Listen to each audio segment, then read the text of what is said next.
Alhamdulillah wa salatu wa salam ala rasulina ma ba'd. The question is asking here, how do we dispose of Islamic literature? Now here we have to understand there is something which is in Arabic and there is something which is translated.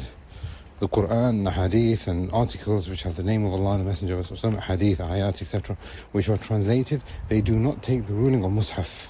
So you don't need to touch that with wudu or anything like that. However, the ulama have said that this is still dhikr and you can't just throw it in the bin.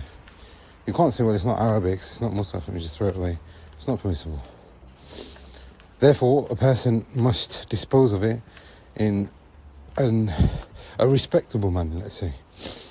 So the ruling on that, compared to literature which is in Arabic, is not too different if you think about it.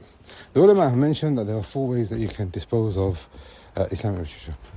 Either, number 1, that you ban it. And this is what Uthman did when he collected the Quran upon one rasm.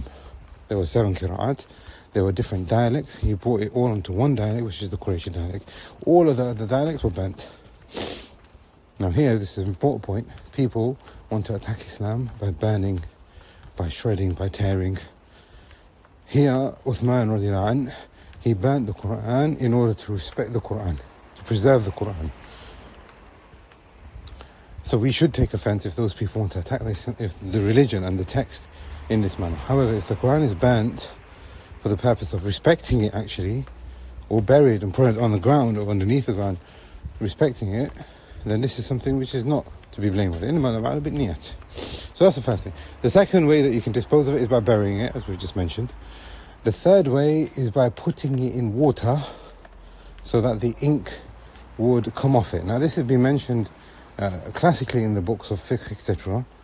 But obviously now the type of printing that we have would not remove the ink. But if it will, then that is fine. So imagine you've got a piece of paper, it's got ayat on it or something like that. You put it in the water, the ink will run off it, and when you come back in the morning, it's just paper.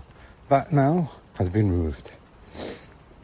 And the 5th way, now this is a way I feel that some people will actually feel uncomfortable in doing, but the contemporary ulama have said that this is definitely a way that can be adopted, especially with the fact that you've got shredders which are cross-cutting.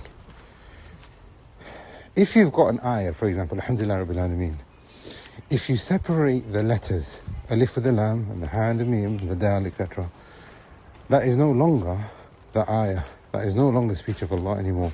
They are separate individual letters.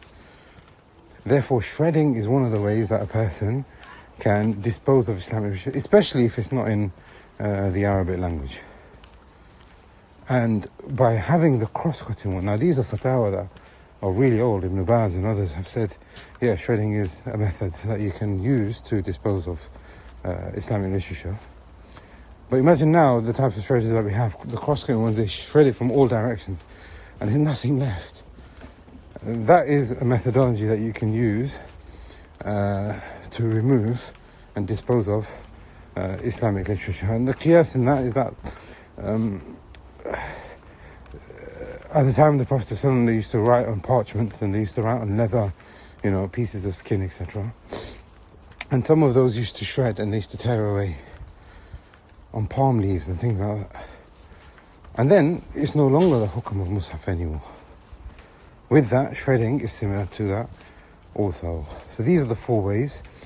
There's one last thing I would say though, is that if a person has Islamic literature, they should get it cross-checked by a student of knowledge or their local imam to make sure that what they're doing is correct. And the reason why is because sometimes they might have Islamic literature, but it might not actually be Islamic. For example, a person might open up an amulet, and the amulet, the person thinks that it's Islamic, so he might go and, burn it or bury it or something like that, but the sihr is still active.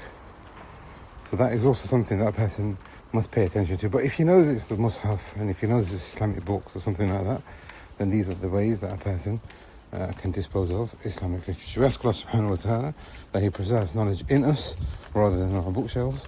And Wallahu a'lam.